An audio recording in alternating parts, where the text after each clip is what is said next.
Saya menggambarkan sosok ideal pada waktu itu, teman-teman aktivis ini, paling kalau sudah agak senior sedikit itu, dia punya rumah dan dia tidak bergaul dengan tetangganya.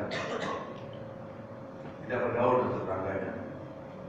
Dan tetangganya tidak tahu siapa orang yang ada dalam rumah itu. Tapi yang tetangganya tahu, setiap tahun di depan rumah orang itu, jumlah anak kecil yang bermain-main bertambah. Jadi tetangga nggak tahu di rumah kita, suami istri, tetangga nggak tahu siapa kita. Yang tetangga kita tahu, ya, itu hanya bahwa setiap tahun jumlah anak kecil yang bermain-main di depan rumah kita itu nambah. Yang di dalam rumah dia nggak tahu, karena pergi sebelum subuh, pulang setelah orang tidur, atau di dalam rumah, di dalam rumah saja. Dan karena tidak ada pergaulan, tidak pernah ke mall juga hampir belum ada waktu itu. Akhirnya suami menjadi mainan istri, istri menjadi mainan suami. Dan itulah sebabnya setiap tahun memang jumlah anak-anak yang bermain di depan rumahnya tambah banyak. Yang ketawa ini sudah mendekat-mendekat. Jadi begitulah situasi yang seperti itu, dan sehingga kita berdiskusi tentang pertama harus lugas, yang kedua harus ada juru bicara yang baik.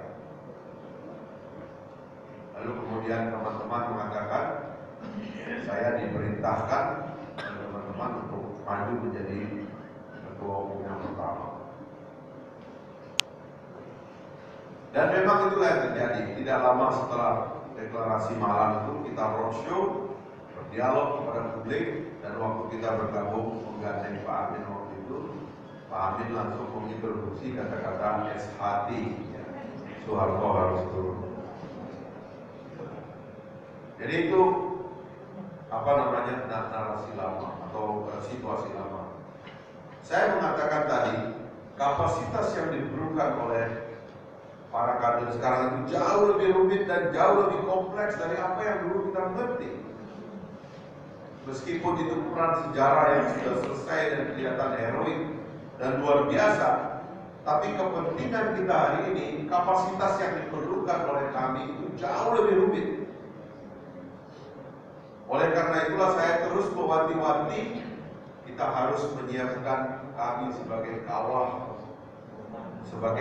candera dibuka